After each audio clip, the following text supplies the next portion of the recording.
Good morning, everybody.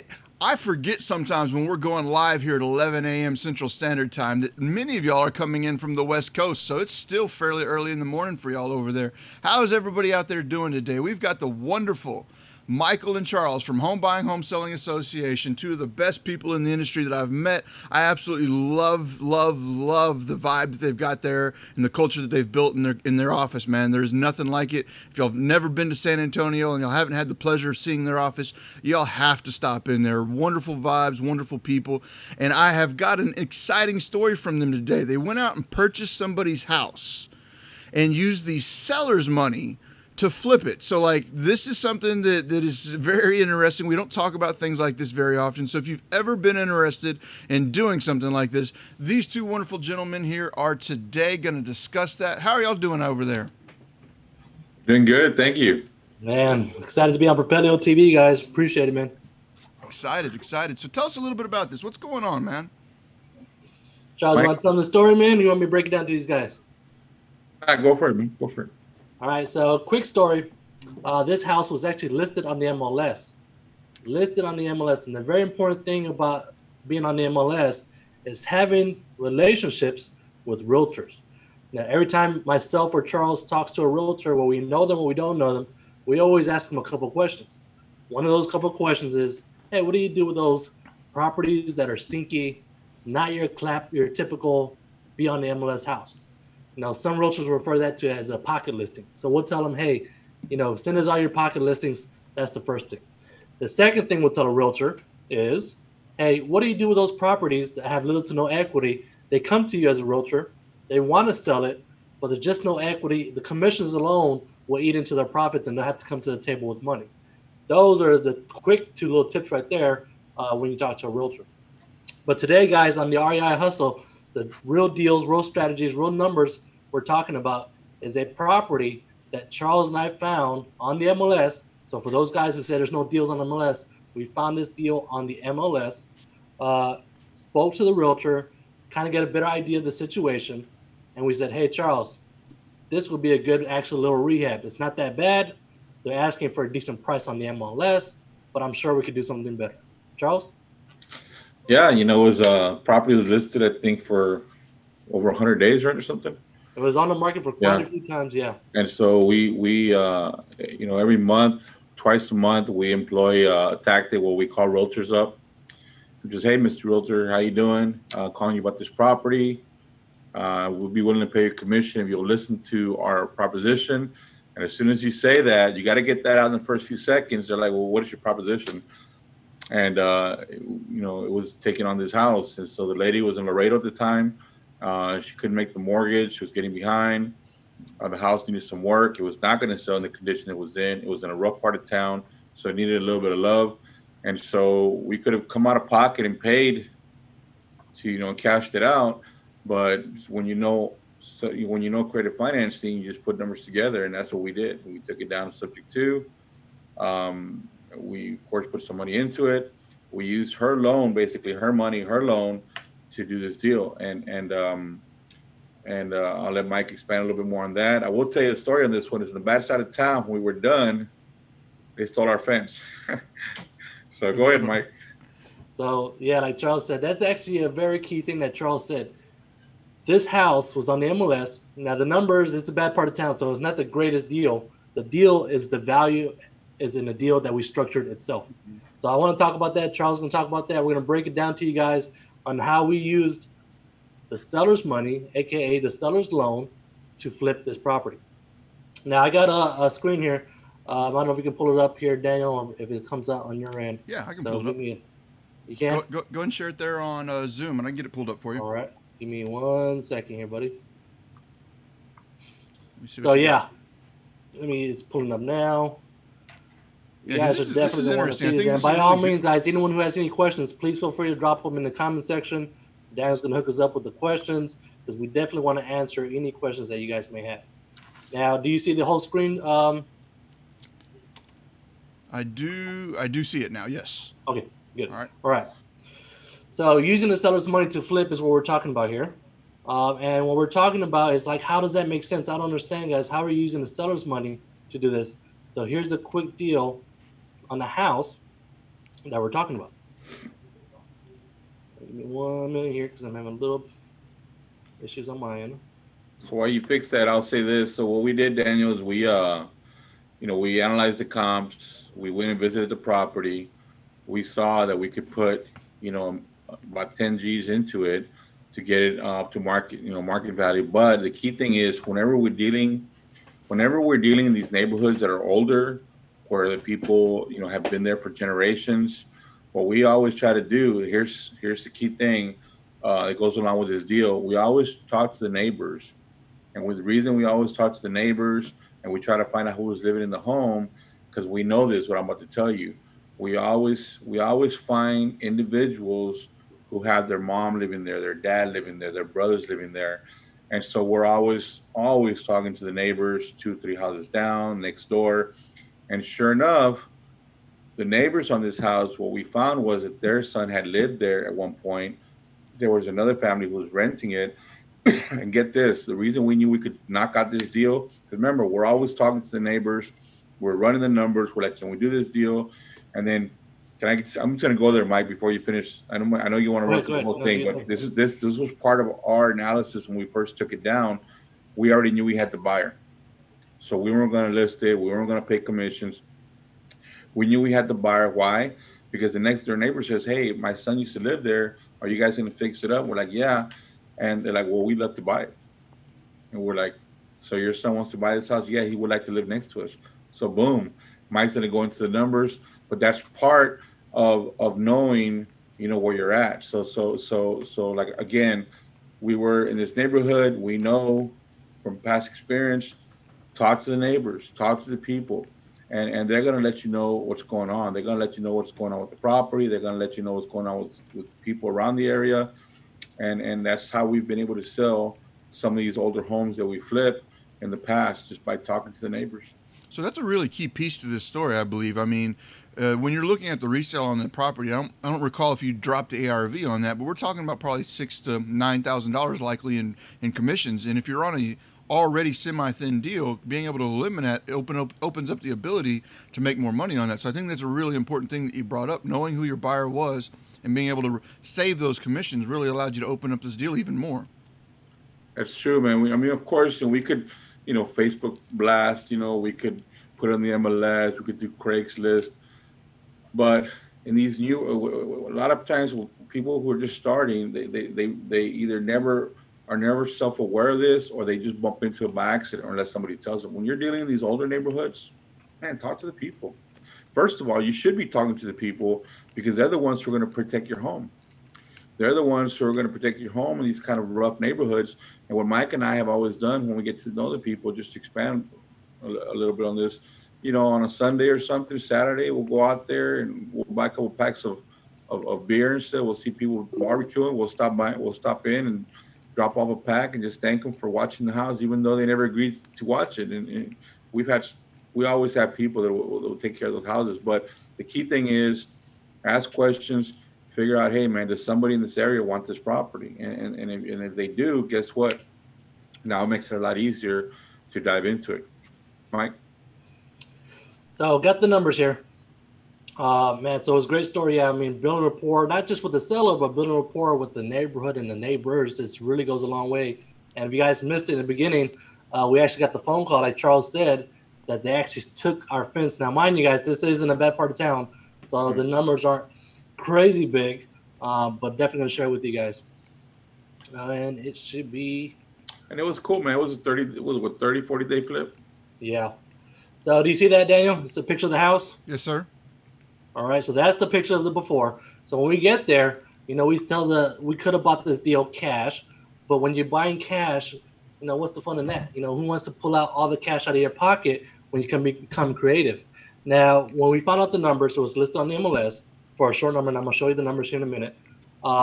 We found out because we built such great rapport with the selling agent, the listing agent, and said, hey, she actually told us, per the seller, she just wants to walk away. And then when Charles and I hear, hey, this person just wants to walk away, man, our ears go up, man. Our brains start thinking, and we start like, how can we be creative on this transaction? So going back to the numbers here, so you guys can see, what do you mean buy. She just wants to walk away. So that's the property there. So it was actually listed on the MLS for $60,000. Now that's not much. Again, bad part of town. Seller wanted out. Now the ARV was only $95,000. The condition of the property was tough for someone to do what they call an FHA loan or a VA loan because of the condition of the property. In that subdivision, that neighborhood was the lower part of town. It's very rare that you'll find someone to go in there that will buy all cash because of the demographics, or two, to go and apply for a conventional loan, putting 5, 10, 20% down. You got to know the demographics. You got to know the subdivision, the neighborhood. So when Charles and I figured that out, hey, the reason it's sitting on MLS is because of the condition. Now, if we rehab the condition, of course, it should sell at that point because all houses sell. You just got to find the right buyer, and the right buyer is always out there to do so. So we figured out that the balance was $47,000. Charles and I walked it. We went in there. It's like, man, this thing doesn't need much just to get to the full ARV value. We estimated $10,000. I was like, man, how can we do this deal? Now, mind you, if you did a regular wholesale deal, or if you're a flipper and you actually flip houses and that's what you do, the number is actually not too bad. You can actually buy this deal. It meets the criteria of a 70% rule, or whatever rule you want to do. I think this one was more like a 65%. So someone can easily go in there and do cash. But what Charles and I want to do is use the seller's money. Now, what do we mean by using the seller's money? You want to tell me that, Charles? What do we mean using the seller's money? Yeah, man, we're going to use their financing that's already in place. And so she already had a loan. And we decided, hey, we talked to her and say, look, we want to do this. We want to get this property out of your name. We will invest the money to repair the home. We will invest the money to sell the home, and we'll make the payments on the property if we can keep financing in place. And she was concerned about the property staying in her name very long. I said, look, we'll be in and out of this in less than 90 days. And so sure enough, we used her loan to do this deal. We didn't have to come out of pocket to cash it out. And we didn't have to bring in a private lender or hard money lender. Everything stayed in its place. We just caught up a couple payments she was in, rehabbed the property, and made a nice little profit, man. Less than 40 days. No, about 45 days. So going back to the numbers, like Charles said, when she said that, the first thing we offered was subject to. Now, when it comes to subject to, Charles and I, we always want to say, hey, let's portfolio the property. We want to buy and hold everything for the most part. But this one, we'll go back to the share screen, and you can see when we offered the subject to, she was open to it, but her main concern was, hey, I do not want this loan in my name for long. I do not want the loan in my name for long. That's the reason it's on the MLS. I'd rather walk away cash with zero to do so. So we had to break it down to the agent because the agent was unfamiliar with sub twos. So once the agent was unfamiliar with subject twos, she actually said, hey, Mike, Charles, can you just talk to the seller for me? Can you just please explain subject two? I kind of got the concept, but of course, I want to make sure that the seller understands. And that's a good thing that she did. So even though it was her client and me being a broker representing ourselves, she allowed to do so. Once we built rapport with the seller, she fully understand. Charles really broke it down to her about, hey, I understand you want the loan out of your name. Let us do this for you, and we're going to make that happen. You can't do it now because of the condition. Charles? Let me expand on that. So one of the tactics that we use, Daniel, that I think is very important, that I hear a lot of people going after subject twos, and they're always like, hey, I would like to buy your property, or hey, how much do you want for the property? And when you do that, you're not, you're turning that subject to into some type of retail purchase, So what we do is we're always going to offer help. So we do let people know we buy cash, and that's a fact. We bought many properties cash, so we have no problem with saying that. But that's the first thing you have to, when you identify that this is going to probably be a subject to. This was what we call a subject to flip. Whether we're taking down a regular sub two with no equity or rental, a sub two rental, we're always going to let you know, Daniel, look, we buy cash, because I need you to hear that. I need you to hear that by cash. Otherwise, you're not going to listen to me. And then I'm going to say, look, but in some cases we can't buy cash, but we have options. So I'll say we have options. So and then so now you heard that, oh, he has options, right? At the same time, Daniel, what I'm going to say, but not everybody qualifies for those options because it's subject to your financing. Well, what is that? So what happens is now we start building rapport. We start building report as this goes down, and we identify that we want the property, but we want to take it down subject to, in this case, subject to flip. What I told the lady was, look, I would love to buy your property cash, but I cannot buy your property cash. And let me tell you why. And I gave her a litany of reasons why. One, it needs rehab, a good amount of rehab. It's not in a good area. There's not many properties sold in this area. And there's a lot of vandalism in the area. You're behind on payments. However, I still want to offer you an option. Remember I said I have options? And she said, well, yeah. Well, this is what the option is. Now, not everybody qualifies because you got to do the takeaway. You see, the thing is here, Daniel, what I'm trying to say is this, and what I told her, I cannot buy your property cash. And she said, well, I thought you were gonna buy cash. I said, no, I'm here to help you. I'm here to help you out of the situation. You remember I told you I have options for you if I don't buy cash? Well, this is what it is. It's subject to your financing, which I've identified you qualify for our program. And every time we use that tactic, man, it never fails. Whether we're doing a zero equity, a sub-2 flip, or a sub-2 rental, people, they get it. They understand. Okay, I get it. You can't buy cash because I owe too much, or you can't buy cash because the property's in a bad area and it needs rehab. We're there to help, man. I'm here to help you. This is how I'm going to help you. We're going to keep financing in place. We're going to put money into the property. We're going to get this property sold. We're going to get it out of your name, and I'm going to put a couple $1,000 in your pocket. And she was sold. So that's the tactic we use, Daniel. Right. Whether we're dealing with no equity, whether we're dealing with sub-2 flips, sub-2 rentals, or whatnot. That makes sense, Dan? Yeah, it does. But one of the things you said up front was like the thing that perks your ears up is whenever the seller says, you know what, I'm ready to just walk away. So with that being said, you were taking this property over subject to, and you were going to turn around and resell it to the neighbor's son. All those things taken into consideration, the seller walked away without anything. Like the seller was just fine with saying, you know what, I'm done, take the house, and they didn't even require $1. Was it that simple? Well, if I remember, this was an older one. I want to say we did give her about a couple grand, Mike. Thereabouts. Yeah, we did give her a little something, but she really didn't want anything, man. She just wanted out of the property, and it's not like we did disclose, hey, look, the neighbor wants to buy the property.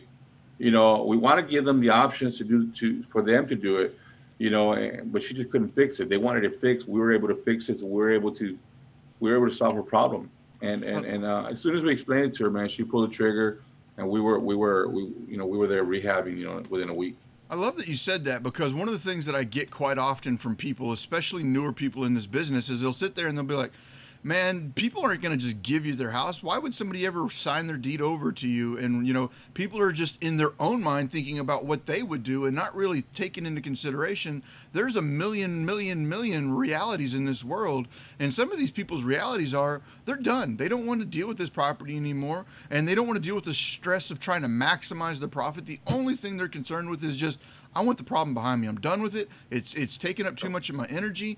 Just get rid of it. And they're willing to just sign off on a piece of paper. And like, you can sit there and tell them, well, if you clean up the property a little bit and you sell it to your next door neighbor, there's a likely you'll probably make an extra 15 to 20 grand. Does that sound interesting to you? And they're like, well, that sounds great, but that's not something I feel like doing right now. I'd much rather just let you take the profit and go. And some new real estate investors just can't wrap their mind around that simple fact that there are a lot of sellers in the world that are just like, you know what, get rid of it. I don't want to deal with it. It happens every day. I know quite a few people that do what we do, and it's very common, man. You just got to learn how to solve a problem for somebody. In her case, she was in Laredo. She was done. I'm not going back to that house anymore. And so once we explained it to her, she pulled the trigger immediately. I've got a question coming in here from Tessa and Charlie. My bad if I said your name wrong. But she was asking, like the title of the video said, we flipped the house with the seller's money. You said you had about $10,000 in rehab costs. Where did that come from? Did that come from the seller as well? Or where did that $10,000 in rehab come from? No, actually, those funds right there came, we used, when Mike says we use the seller's money is, we didn't cash out the loan. We basically used their financing. Their financing stayed in place. So the 10 grand is we brought that in, and we took care of it. We knew we were going to flip the property within 40, 45 days. We already had a buyer. So, Michael run the numbers. You'll see it was a pretty good turnout. But using in place financing, and from our perspective, is using somebody else's money, because I'm not having to drop $47,000 to take the property down. Understood. So on my side, like I've done this myself quite a bit, and like people don't realize is that you've got multiple different entrance and exit strategies, acquisition, disposition strategies. I Mm-hmm. consider subject to be a predominant acquisition strategy. I don't really want to sell subject to. So like if I've got a property subject to, like I can got multiple exit strategies. I can go straight to the retail like we do and send it on the MLS. We can do a rehab, then take it to retail. We can turn around and rent it. We can turn around and wrap it. We can turn around and release option it. We can turn around and do multiple different things once we own it. But subject to is just a way to purchase the property. So with that being taken into consideration, for anybody that's watching right now and they're like, well, you know how I don't got 10 grand. Like I love the fact that you went out there and took this property down subject to, but I don't got the 10 grand. Well, come on, people. There's options. We've got Well, opportunities to put second liens in place with a private yeah. lender to pull that Let 10 me grand in. Yes, sir. What's yeah, up? let me jump on that one real quick. We've done this a lot. I know you have. I mean, we've JV'd with private investors many times, where like we didn't on this one, but many times we could have just said, hey, Mr. Private Investor, who's usually somebody we know, hey, how about knocking these $10,000-$12,000 out, and we'll split when we close. What's the take? The take on this one, Mike will disclose it a little bit. If we're going to be into a deal zero, and it's taking me 45 days or less to do it, and we're knocking out a good chunk of cash, and Mike will disclose that in a minute, I'm happy, man. I'm into it zero. And this one, we decided to pull the trigger and we did it ourselves. But many situations, we will bring an investor in to JV the deal. And what ends up happening is we're into the property with nothing out of our pocket, no rehab, no labor costs, nothing. We're just marketing sweat equity, man. That's what we're into. It sweat equity, visiting the property, making sure things are getting done. So yeah, you can definitely get creative and bring in a private investor and get them on board on that. So Let's that's good. let's talk the numbers, Daniel. I know All right, let's someone's look at asking about the numbers. And while you're going through the numbers, I've got some more detailed questions coming in from some people over on Facebook. Some of the things, if you're going through the numbers, that you might be able to address Sure. for us. They're asking over here some key things essentially. Can you explain some of the details, like contract? Would you contract to it at sub 2 at what price? I'm assuming you're going to go through that. And and what do you say to the lender when you use their financing? Like some of those questions are starting to pop up. Can I ask that, Mike, real quick? Of course, man. Just real quick, man. Let me tell you something. I get a lot of people, man, that ask us, "Hey, man, what did you buy the property at? Sub 2?" I'm like, I didn't buy a property subject to. That's implying that there was a balance of 47. I bought it for 52. We're not doing that. We're taking over a deal. We're taking over their financing at the balance. So our contract is always going to be for the balance of the loan. For the balance of the loan. And my verbiage to the seller is, I'm not buying anything. I'm here to help you. I'm here to help you. Your property qualifies for our program. It's subject to your financing. We've identified that you qualify, and this is what's going to happen. If it's short term, we're going to go the short term route. If it's going to be a sub 2 fix and flip, we're going to talk about that. If it's going to be a long term deal, we're going to talk about how we're going to structure that deal.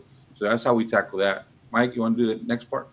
Yeah, let's talk about the numbers. So I know they're curious about the numbers and how you did so and all that good stuff. So let's talk the numbers. The numbers were the property was actually listed on the MLS for 60. Her balance after building rapport with the seller and the realtor, we figured out that the balance is 47,000. Now we take everything into consideration, and of course the exit strategy on this one is going to be sub 2 rehab and then list to get full market value. The rehab, we already walked the property once. We saw it was just $10,000 in rehab. The payments on this one, Daniel, TI was really low on his $485.12. $485.12, they got in mind she had a small loan on the property. The front closing cost is the $3,000. The $3,000 was to do the transaction. I think one of the questions was something about title companies. Now, Charles and I, when we start doing quite a bit of sub 2s that we do, we actually use an attorney to close the transactions for the most part. Every once in a while, we'll throw in a title company just depending on the scenario. depending on how the seller wants to feel about a title company or attorney. But most sellers, when they want out, they just want out. And if we're okay with going through an attorney, this process through the attorney is there's really no title policy, but it's fine because we make sure we do an extensive title search. The attorney does a title search. We look for any judgments, liens, the same thing a title company would do without the extra cost of a title policy. So of course, that's what we did. Holding costs. This thing took us 3 months to buy, rehab, list on the market, and get an offer through the MLS. It took us about 90 days. Mind you, the payments is only $485.12. So let's round that up to $500 or so. The holding cost for that 3 months was only $1,500. Out of that $1,500, we already got the rehab there. The rehab was 10. And then when we sold the property, mind, like Charles said, when we sold the property, it only cost us $4,000. Now, how does it cost us $4,000? Well, one of the things is we built rapport, not just with the house, not just with the seller, not just with the realtor, but with the neighborhood as well. It took the 45 days to do so. And of course, it takes 30 days with the loan. That's how we get to the 80, 90 days or so. Now, when we did that with the neighbor, because we already had the buyer, we were able to save on the back closing costs. Now, the back closing costs is the numbers, because I mean, at this point, we have a slogan here calling every dollar counts. So we want to make sure that every dollar counts, and we helped out in the front end, the back end with the selling cost of the $4,000. At that point, with the payments being down, the payoff was $45,000, and this is what the buyer got. So I'll go real quick. Just there's photos here. First house when we saw it, sub 2, using the seller's money, the seller's loan, aka the seller's loan, with $10,000, we were able to make it look like that. Decent, nice. Again, we want to make sure it's fitting. We want to make sure it's fitting for the neighborhood. You know, you don't want to put too much money on a certain demographic neighborhood. You don't need the granite. You don't need the X, Y, and Z. And someone in that type of demographic, they're happy with what that price is, and that's what we stick to. That was what always helps us keep us on track with the budget of the $10,000. So now let's talk about the profiting. Now, if we did that rehab, we made it happen. The numbers are, the sale price was $95,000. That's what we sold it for. Our all-in cost was $73,500. Now, out of that $73,500, guys, mind you, $45,000 of that was from the seller's money, the seller's rehab, the seller's financing. The rest of it was the $10,000 in rehab, the front closing cost and the back closing cost, for a profit of $21,500. Now, the highlights here are 3 things. Highlights here are the 3 things. One, we did what the seller wanted to do. We helped out that seller. Seller had left San Antonio and went to a whole different city about 3-4 hours away. And she said, hey, if this house doesn't sell, I'm going to let it go through foreclosure because I don't want to deal with it. We helped that seller out. That's what the key role is. That's where the value's at. Taking the seller, say, hey, seller, don't just get a foreclosure in your name. Don't get a possible judgment in your name. Don't get bad credit. Let us do this for you because we want to help. And of course, as an investor, everyone wants to make a profit. So it's a twofold. We use the seller's money. Now, when we say the seller's money, we use the seller's loan. Instead of me telling Charles, hey, I need you to go to your bank account, man, because I always like to use his money. I need you to go to your bank account, man. Give me $45,000 so we can buy this house. Why use that money? Why use Charles' money? Not mine. Why use Charles's money when we can use the seller's money, the seller's financing? We applied the loan. Out of pocket, Charles and I were only out of pocket $14,500. Now, out of that $14,500, mind you, 10 of it was rehab. Now, imagine if we use hard money, right? Our loan, the payment was already there. It was $450 a month, not bad. The interest rate, I believe, was 3.5%. Now, if we would have done hard money, you got the points, you got the 12% interest only, which is understandable if you need to. But always be creative, guys. Always be creative, and that's pretty much what we want to share with you guys to do so. Yeah, I mean, with you taking this property over subject to and using the existing debt, you were able to significantly reduce your carrying costs, your closing costs, because you would have had to have paid points. You would have had to have paid a higher monthly payment fee. You probably would have had to pay inspection fees and all that type of stuff. So going this route, you get much cheaper capital, which gives you more profit on the end. So for anybody that's out there, they're like, well, those numbers were okay for me. Let's just say they were okay for you to do a flip on. Well, you probably could have added an extra $2,000 to $3,000 to your profit by just doing this deal subject to and using the existing financing financing in place. Now, y'all are talking about bringing close to $15,000 of your own capital to the place. And I know y'all have already said that you can do it differently, but could you kind of throw out there real quick for those that are watching that may not have that available to them, a little bit of detail on how they could have done this themselves using private capital, like going through and taking out a second lien or something along those lines? Sure. So one of the things that Charles and I pride ourselves on is, how are we able to buy, I don't know, Charles, what, 3 to 5 sub-2s a month if we're at it? At this point, we're buying all over Texas, without even seeing them. Now, each one, let's just say it costs about $20,000. When we do a sub-2, for example, this one was just shy of $20,000, was about 15 grand or so. If you start doing 3 to 5 a month, that's a lot of $20,000. I mean, that puts you at a $100,000 ratio just to buy 5 houses, which is good because, if you can buy 5 houses with only 100 grand, then that's a good deal all day long. So let's just say this. If it's a 20 grand, or let's just use this example here that we said. We need about 15 grand all in. We use the seller's money, and out of that money, we made $22,000 or so. One of the concepts that Charles and I use is private financing, private lenders. Private lenders like, hey, you know us, you know what we do, you know what we're capable of. Here is an opportunity for you, private lender, to say, hey, I got this property. Charles and I were going to rehab it. We already have the buyer. I'm the broker. We're going to save the self on the commission. We're not going to charge yourself 3% commission. The profit is the profit. Now, how does that private lender get paid? We tell that private lender, hey, private lender, would you like to make 10% on your money in a year? Most investors, lenders, anyone will love to say, yeah, I love to make 10% in a year. 10% will go a long ways because there's no other bank account, no CD, no for sure stock, no for sure bond, no Roth IRA that's going to give you 10% money secured by real estate. Now, Charles and I wanted to do so, but I'd tell you one thing even better. How about you make 10% in 3 months? Make 10% in 3 months. Now, if you were to, do the math, that would be 40% ROI in 1 year. However, Charles and I know, hey, this is such a simple win. If I can get $15,000, Charles can run the numbers, and Charles can get the $15,000 that we need to do this deal. 10% of $15,000, that's only $1,500 in a 3-month period. $1,500 to use $15,000, that's all day long, secured by real estate. Man. So for you guys who haven't done so or haven't, really figured this out or want to try it, by all means, guys, if you can, of course, build that relationship with that private lender, make sure you follow SEC rules and all that good stuff. You take the $15,000, say, hey, thank you for the $15,000. I'm going to use this for the asset, this opportunity that's going to benefit both of us. At the end of the 3 months, you're going to get your $15,000 back. Plus, you're going to make 10% of your money, way better than you would than in 1 year. Man, I want to touch base on a couple of really big nuggets you just dropped there that somebody watching that doesn't have enough experience may have not picked up on. And I really want to highlight a couple of really quick comments that you laid out there. One of them was, how would you like to earn 10% on your money? And here's the piece that I really wanted to focus in on, secured by real estate.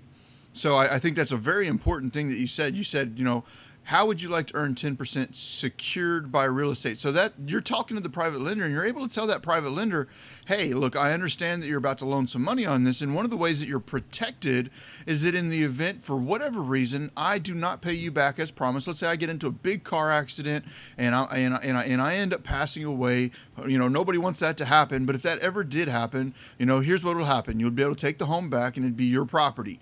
Well, this is the way that you secure the private lender and you give them the confidence that they're in a good, safe place. So, you know what? Let me borrow the money at 10% secured by your capital. And then the other thing that I really like that you threw out there is, and some people get caught up on this. They're like, well, you know what? I'll give you 10% for the year, which means, you'll risk 15 grand and at 10% a year, you'll make maybe $450 to $500 on this transaction. That's not really a good position for that private lender to be in, to risk that amount of money to make maybe $400 and $500 in just monthly payments, interest only. They're maybe making 3% on that 15 grand. But whenever you just said, Michael, you know what? I'll give you 10% flat just for doing this loan. That's only $1,500, guys. Like $1,500 is not that much money when you're talking about a $22,000 gross potential profit. So $1,500 coming out of that's not much, but to that lender, that's just a 40% return on the year. So that is an amazing opportunity for that lender to really turn their money. And if you can turn their money off, and let's say you use that 15 grand 7-8 times in a year, they just made well over 100% on their money, or really, really close to 100% on their money right there, just by working with these people on a 10% flat fee loan. That makes sense? Yeah, that's something that we do here. I mean, we get more creative than that, to be honest with you. I mean, we get really creative, man. I know this is more of a fix and flip, but when it gets really wild, we'll touch subjects on that when we talk about this. But we use creative financing on with private investors when we do the sub two wraps, sub two rentals. That's where it gets real creative, and so we'll be talking about that at some future time. But yeah, man, I mean, you can bring in people, man, to help you fund those deals, fund the rehab, the labor. Of course, if you're not an agent, and you're gonna have to you know, market that property. Those are costs you're going to have to incur. A lot of times people don't calculate the holding costs. So you know, when they do the deal, they end up getting hit with that. So you got to make sure you're calculating everything into the deal. Like something I wanted to say a minute ago. So when we did this deal, you see, guys, what I want to share with you is you're just not doing a sub two and then you're gonna fix and flip it, and the numbers seem pretty clear cut. But when you're looking at the deal, when you're first getting into it, we're looking at everything. Well, from the jump, I said our first go is, okay, where are we? Okay, you know what? Let's talk to the neighbors. Let's see if there's any interest. So right away, we knew we had a buyer. So we already knew the numbers. We saw the property. We knew what we could do to the property. We shared with the seller what the type of deal that we wanted to do. She was on board with that. The agent was on board. For example, for us, it's a benefit that, you know, that we do have our own real estate company. So we knew we had to go that route. You know, we're going to save on commissions.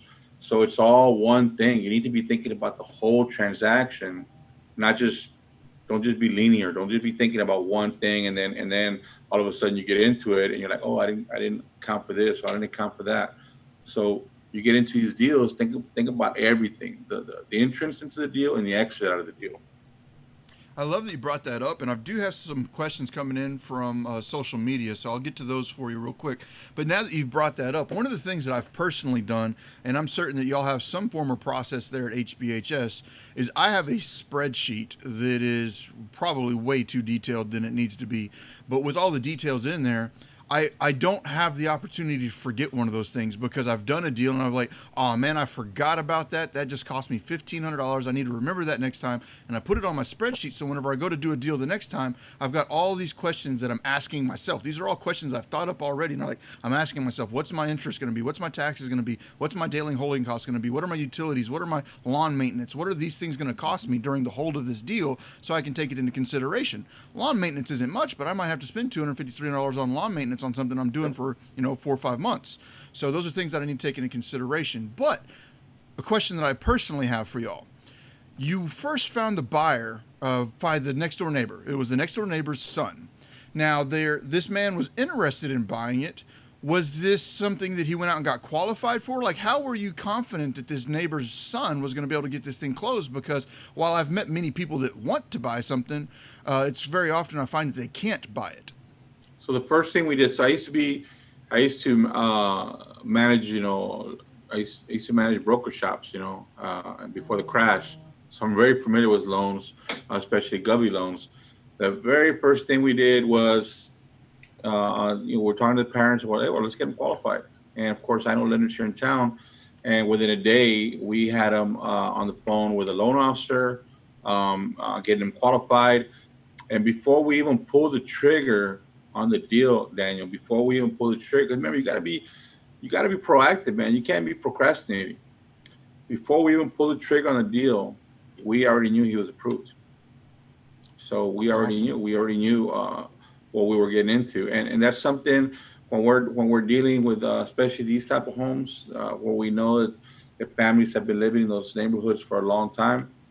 That's just standard protocol, man. We do this all the time. Most definitely. I've got a question that has popped up from on YouTube from Rose. She was asking, how did you handle the agent on the front side? On the acquisition side, the agent had the listing. Did you pay her like a walk away fee? Did she cancel her listing for you to buy it? Or did you actually pay the agent's closing costs up front? Like, how was that agent taken care of by you guys? I'll let Michael answer that question because my mind escapes me whether we pay the agent or anything. But I will tell you this: in many cases, Daniel, in many cases, we've had agents just, hey, can you just help the guy? Because see, what happens is this, especially when subject twos weren't really that common or credit financing wasn't that common. You get an agent on the phone, especially the agents that work for, a real estate company with more stature. I'm not going to name names, but we all know the big ones. Those individuals are very short with you, man. They don't want to talk to you, man. They don't care what you got to say. So what we found is we got to get to the point quickly. And I did this earlier. So I say, hello, can I speak to Daniel? And you'd say, of course, yes. Say, hey, Daniel, I see you're listing a property over here at 123 Main Street. And I'm interested in the property. I'm also interested in paying your commission if we can, if you will listen to the type of deal I want to do. And once we started using just that little script, they're all ears. They're all ears. And what happens is once we get into the deal and we start explaining what we want to do, we explain the subject to transaction. And at some point, we're going to start asking the realtor questions. We're going to start prepping the realtor. How much time you spend on this deal? Do you want to help this client? We want to identify what the relationship with the seller and the agent is. And what we want to do is by talking to the agent, we want to get them to understand, look, you're here to help them. You're here to help them. And so in many cases, the agents are like, yeah, I just want to help them. I just want to get this house sold. And so a lot of times we end up paying the realtors a discount, 0.5%. A lot of them will walk away.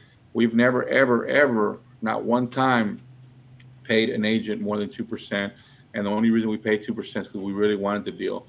But most of them, once they realize you can help them and they've had the house on the MLS for 150 days, 200 days, man, at that point, they just want the property out of their name. They just want to help, And so, there's been a few agents that walk away. We'll still kick them something off on the side. But that's pretty much how we handle the agents, brother. I love it. I'm glad that you brought that up, and I appreciate you bringing that to the table. So, now that we've kind of gone through this and we've looked at some of these types of things, how often do you say a deal like this comes up? Because, we've kind of got an interesting title here. We flipped the house with the seller's money. And for that to be said, we've probably got close to 60 people watching right now, maybe a little bit more between YouTube and Facebook. All that taken into consideration, how often do you say a deal like this pops up for you? Because some people watching right now might think, oh, that's great, HBHS can do that, but those types of opportunities are not abundant. So I'm going to give you guys, if you guys know it, fantastic. But I'm going to give you guys really some real stuff right now, man, how we look at data. So looking at data, you can look at it, get tired of it. You're like, oh, man, you're frustrated. There's all different type of lists you can look at. So, for example, like us, we target vets or veterans or people that are in the military here. And that's a whole different dynamic, so those people are not even behind. But if you're targeting pre-foreclosures, this is what we teach our people to look at. Okay, one, if the property is a new build, anything 5 years and older, right? We already know if it's in a good neighborhood, if it's a new build, right? So whoever is in that property is competing with the builder. If it's a new build, competing with the builders in the area. So we already know that's a subject to zero equity deal. And if it's 3 years old or 4 years old, maximum 5, we know there's going to be minimal rehab in there. And that's what we care about. So if we can get into that deal with as little amount of money as possible, maybe they're behind 3 months, 4 months, maybe a wholesaler brought it to us. We're paying them 3, maybe 5 G's on that. Here's a key thing, guys. The going rate for down payment in San Antonio is $20,000 pre-COVID. So if we know we're going to wrap this property and we're going to ask for 20 down, we got to stay at 20. So if they're behind 8 on a subject to zero equity, and you're paying 5, you're into 13, 15 to close it, and maybe 3 to dress it up a little bit, then you're under 20. You don't want to go higher than that. because now you're going to be floating money. So let's just say you go up to 30 and you're going to get 20 and you're only getting 400 passive income. That person's going to be in your house for 3 years before you make a profit. So we look at that. That's one dynamic we use. We look at the pre-foreclosure list for new bills in those zip codes. And the other, what we do is Mike and I teach our people to do this. So we look for older properties, 70s, 80s, 90s, early 2000s. We look for older properties. Now, get this, very important, guys, with new loans on them. So let's just say you're looking at a 1977 property and they just got a loan on it, let's just say 2018, right? You can assume that somebody rehabbed that property. And if somebody rehabbed that property, that means less rehab. And if less rehab, that means you're only dealing with the reinstatement. So if they only owe 8,000 and maybe 2,000-3,000 to dress it up a little bit, pay a wholesaler that referred it to you 3,000, 15 to close, you're under 20. And that's a really good way to look at these deals, because now what you're looking at is older homes with new loans means most likely somebody already rehabbed it. So now we're looking again at a possible subject to, either for rental or for wrap. Now the other way we look at deals, which is this one, we look at deals that are the pre-foreclosure list where we're looking at equity. Now that's what everybody's looking at, though. Everybody's looking at equity. So you got to be first. So if you see an older home and the balance is low and it's on the pre-foreclosure list, then that's easier. That's what everybody's looking for. You got to get there quickly. Now, if you're dealing with an agent that's had the property, on the MLS for quite some time, chances are that agent, if you can talk to them the way I shared with you, it's going to want to be on your side. They just want the property sold. So that's the 4 ways we look at these type of transactions, Daniel. The zero equity, boom, new home, little rehab, is rock and roll. Older homes with new loans, boom, possible subject to, little rehab. Older homes with equity in them, most likely fix and flip. That's going to be a sub 2 fix and flip. Homes with realtors, depending on the situation, it could be any one of those 3, either fix and flip, a rental, or sub 2 wrap. Now, this one was a little more unique. Every once in a while, whenever Charles and I get a little bit of time, we'll actually sit down, pull up the MLS, and see what we can find on the actual MLS. Because people always say, if it's on the MLS, it's already too late. A realtor already increased the price, it's market value. I'm looking for off-market deals. But by the time everyone sends, whether you're a wholesaler or investor, and you send a letter to the seller, not every seller is going to go with an investor that buys houses cash. Sellers feel comfortable going with the realtor because that realtor is experienced, that realtor is licensed, that realtor is going to represent me.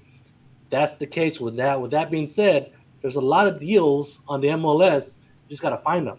This one was one of those deals that we found on the MLS. No marketing, no letters, no cold calling, no text message, no SMS, no RVMs. Just, hey, Charles, check this out, man.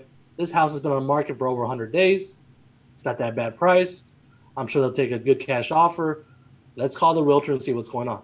Now, funny and behold, now that we've done this deal with this realtor has actually called us back and said, hey, I have an off-market deal. Yeah. 6 months go by. Hey, remember that little sub 2 things that you guys did? I think this is a good one for you because there's no equity. That's just one realtor. That's the thing about being creative, going outside the box, thinking outside the box, and not just focusing on letters, cold calling, door knocking. People sleep on the MLS.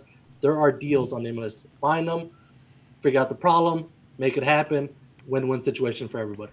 I love Daniel, that you brought that up. As you can see, brother, there's just one thing that you can do. There's so much you can do in REI, but from the list that I explained to you, how we look at it, to how we target the realtors, I mean, it's just if someone was just to learn those concepts, they could just focus on those deals all day long. Every single month, they pop 2 or 3 of those deals, make $3,000 to $5,000 wholesale fee on each one. That's a good living, brother. That's a damn good living. So, like, y'all have said a lot in the last 5 to 10 minutes. Let me recap on this because there was quite a bit there, and I want to make sure that the people out there watching right now are really following up and seeing what you're hearing. I heard Michael just say something that I find to be a very key takeaway that people should be paying attention to. Y'all did this one deal with this real estate agent that you found off of the MLS. Now, there are deals on the MLS, but one of the key things to being able to do a deal off the MLS is being able to have the knowledge to really stretch that deal as wide as you can, so that way you can get as much profit out of it as you can, because you're dealing with more competition. But the creative way that you were able to take it down reduced your fees, reduced all of your exits and entrance costs. So you were able to take the type of that deal down. That was a $22,000 gross profit. But if you went the traditional route and you had to do hard money, you had to go out and list it with a 6% sale fee, and you had the original acquisition and disposition costs, you may have netted maybe $8,000 on that deal. You were able to net close to 22, which made it definitely worth your time because of the way you were able to structure the deal and making yourself profit. So if you are farming the MLS, having these creative strategies in your back pocket is extremely important. And then if I rewind even further back to when you were talking, Charles, some of the key things that I found very revealing about what you were looking at had something to do with your knowledge of the market. But for those out there that are watching, here's the key takeaway I saw. He said that the average down payment that he could pull in San Antonio was $20,000. So the way that he was underwriting a lot of his deals is he was looking to find deals that he could be all in on his acquisition price for less than 20 grand. That's not the ARV. Like, he'll buy a property that's worth 200 grand, but he doesn't want his expenses to be more than 20, because if he can find something for 200 grand and it's got an existing loan in place, let's say for 180, but it's got $12,000 in past due payments, and it's got $3,000 to $4,000 in light cosmetic remodel, and then he knows that he's probably gonna have to pay $2,000 to $3,000, $4,000, $5,000 to a wholesaler that found this deal for him. Well, if you add up the past due payments, you add up the light remodel, and then you add up the assignment fee he's gonna pay his real estate wholesaler. Well, you take all that into consideration, that's right at and or less than $20,000. So he knows right out of the bat that that deal's not going to cost him a dime. He can go out, use the end buyer's down payment, use that end buyer's down payment to cover all of his expenses in the deal. And if he covers all of the expenses in the deal, how many properties could you personally buy? And I'm asking this question to everybody out there watching on social media right now. How many properties could you buy if you didn't have to pay a single dollar for it? How many free houses have y'all two bought? Man, bro. Yeah. How much money have y'all made off of houses that cost you nothing? Like houses that are literally just been handed to you and you don't have to put a dime into them. I know that you can't really just throw a number out there, but let's say that on average, let's take a really thin deal and say you made $20,000 on a wrap. I couldn't imagine that y'all have made less than a couple, at least a ton of money now. Come on. Daniel, Charles said earlier that when we find these deals where we're targeting these properties, the key that Charles and I think we're so successful when it comes to sub-twos is the best type of sub-two for Charles and myself is for a seller who bought the house 2 years ago, a year ago, current on the loan, no rehab whatsoever. Seller wants out. That's, in my opinion, and Charles and I, we talk about this all the time, that is a free house. A free house, just the closing costs to buy it, and it's yours. Now, Charles and I, man, I don't know if we can put a number on it. I would think that type of deal where they're current, no rehab, I just want out, just pay the closing costs and you can have the house. That typically happens once every, 30 to 60 days. Now, we can do that one house, get the 20 grand down, and we already made $20,000. That's just one, Daniel. I think in October, we had 12 houses under 12 sub-twos under contract. And, this market slowed down a little bit, so it took us a minute. But, we're back on the ball, you know what I'm saying? We're back at it. And that just goes along with all the other stuff that we do. But once you get these sub-twos down, man, you can look at them from different perspectives, man. Sub-two rentals, sub-two Airbnbs, sub-two fix and flips, sub-two wraps, sub-two package deals, wholesale those whole packages.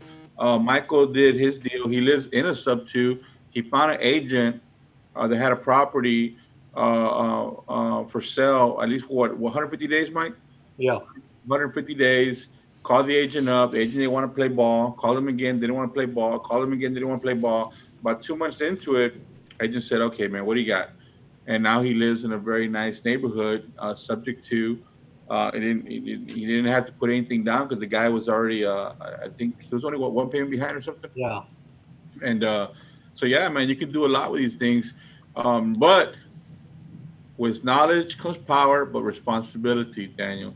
Most definitely. You know, you gotta have responsibility, man. You gotta be responsible for what you take on. So you know, we're making this stuff sounds great, but you got to know what you're doing, you know, and so you know, a lot of times people hear us talk about this stuff and they start trying to put it together. There's so many moving parts, man. You really got to buckle down and reach out to, if they want to reach out to us, of course we're always willing to help. But they got to reach out to professionals, you know, and of course, you know, in your neck of the woods, Mr. Kemp is one that of course he's top of the line up there. On the list, Daniel, I don't know if people caught what I said. If you're going to go after sub twos, like I have a guy that we train, all he does is go after zero equity sub twos. All he's doing is farming new build properties, knocking on doors. Hey, if you get into problems, call me. Hey, if you get into problems, call me. And it never fails. Every 45, 60 days, he gets a new one. That's awesome. And That's awesome. and he makes good money at them, about 5 Gs on each one. So if he's doing 2 or 3 of those a month, two with one with another person, one with another person, you know, we've gotten from him at a time. That's a damn good living, because if you're making 5 Gs on each one, that's 10,000. If you're doing 2 a month, I want to highlight that, because some people don't realize that you can still, and I know this might not necessarily be the model that you're working under, but you can still wholesale creative financing terms. If you're able to acquire it, contract it in such a way that a creative financer is interested in that deal, you can still get assignment fees. So essentially what you're telling me is that you've got a guy that goes out and does nothing but find zero equity deals for you and gets an assignment fee off of each and every single one of these to the tune of 10 to 15 grand a month. I don't know about y'all, but there's a lot of people in the crowd right now that wouldn't shy away from making an extra $10,000 to $15,000 a month doing zero equity deals. and it's all about understanding the data. Like, you know, for this particular transaction, it was an MLS. You know, it was an MLS deal. We do that at least once a month. We're not going to be at it every day. We do it once a month. We scrub the whole thing, and we have a couple guys just calling the agents to see if we can pick something up. Right? If you do that a couple hours and you pick up a deal, you're winning. You're winning, man. Awesome. And then, of course, understanding the data. You know, one thing I said a minute ago, which I don't know if people caught this. I want to just touch on it one more time. You know, people always ask, Charles, well, how do you look at the data? I don't understand. Okay, everybody's going for equity deals. That's a given. So going after zero equity deals, right? In other words, zero new builds with no equity. It's a great way to pick up properties. But here's the key thing. When you go after properties that are older properties, older homes that have new loans on them, Daniel, new loans like 17, 18, 19, then you can assume they're rehabbed. And if they're rehabbed, that means less out of pocket for me. And if they're only behind $8,000, chances are I'm going to do that deal. We're going to do that deal. We're going to pay you $3,000 to $5,000. You're going to be happy, and we're going to have a new property. We do that all the time. Isn't that right, Mike? All the time, man. All the time, for sure. Well, excited about this, guys. If you don't mind, let's come through, land the plane, recap real quick what we've got. If we've got any final questions coming in from social media, now is your time to get them answered. Don't be shy. These guys are live. We are live right now as of 11:58 a.m. on Thursday morning. So these guys are here. Get your questions in final. But how can people talk with you? If people want to do anything with you, how can they find you on social media? How can they interact with you? How can people work with HBHS? Well, the first thing they can do is we do have a Facebook group. That Facebook group is called Home Selling Association.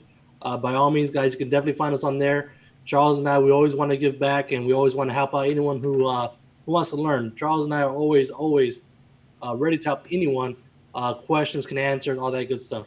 When it comes to Instagram, you can find myself at Mike_HBHS. You can find Charles at HBHS at Charles_HBHS. We can definitely do that as well, guys. And let me pull this up real quick, Daniel, if you don't mind. I want to show something real quick on this deal here. I'm sharing my screen. Let me know if you see it, Daniel. Boom, I see it. There it is, guys. So you can subscribe to our YouTube channel. YouTube channel is at Home Bottom Selling Association for sure. The Facebook group is the Home Bottom Selling Association. You can visit us at turnupthehustle.com. That's one thing that Charles and I have is we always want to turn up the hustle. That's the shirt we're wearing. Whether you're doing one deal a week and you want to do 2 deals a week, whether you're doing one deal a month and you want to do whatever it is you want to do, wholesale and flip, you always have to turn up the hustle, guys. So always make sure to turn up the hustle. Visit turnupthehustle.com and all that good stuff. Am I missing something, Charles? One last thing, Daniel. So we decided to build a home selling association because you know what our motto is here. Our motto, there's no employees here at HPHS. Everybody here works with, not for. They work with us, not for us. So we want to take that. We want to take that to everybody, man. So that's why we're becoming really active on social media, and we're doing a lot of we're doing a lot of giving on social media. We have the Midnight Hustle coming up Tuesday. We do our podcast. We're lucky to do the show with you. But the motto of the Home Buying Home Selling Association is: do not work for, work with. Okay.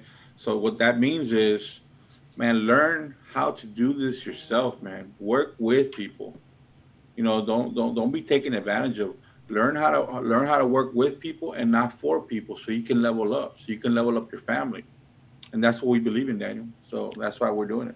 I love it, guys. I do. That's why I've got you here, man. I've known y'all for probably close to a couple years now. We met for the first time, I believe, in San Antonio or Dallas at one of the first Propelio events years ago, and then the relationship has just evolved from there. Like, y'all did something that I never would have expected. Y'all had that custom piece of artwork designed and made for me, man, and I still look at that every single day. I truly respect and appreciate y'all for doing that for me, man. I love it.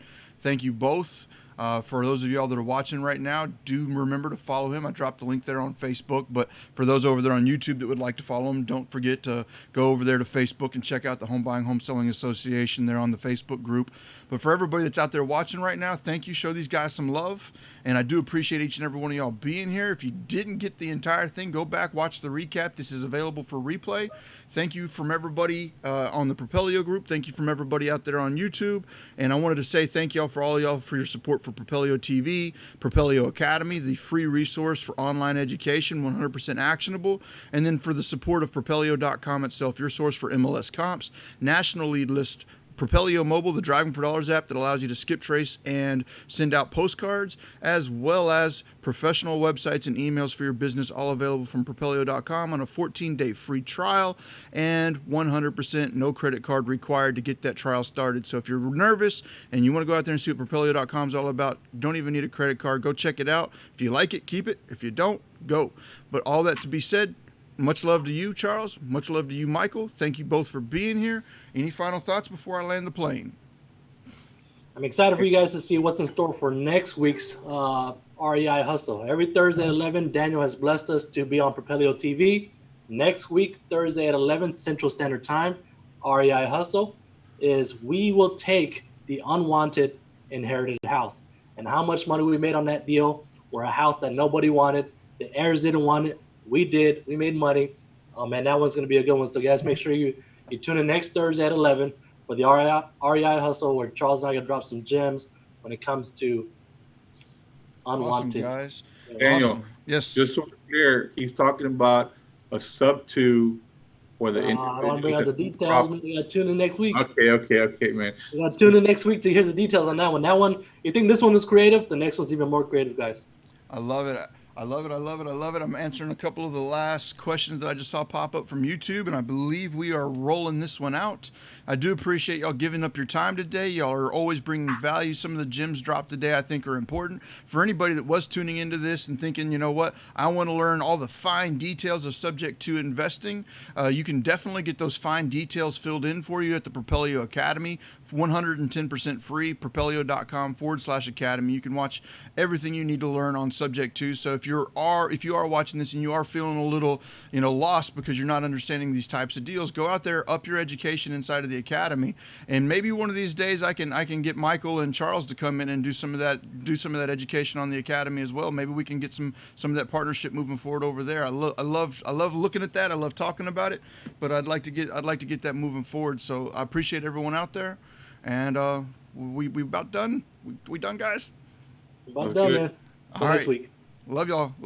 See ya.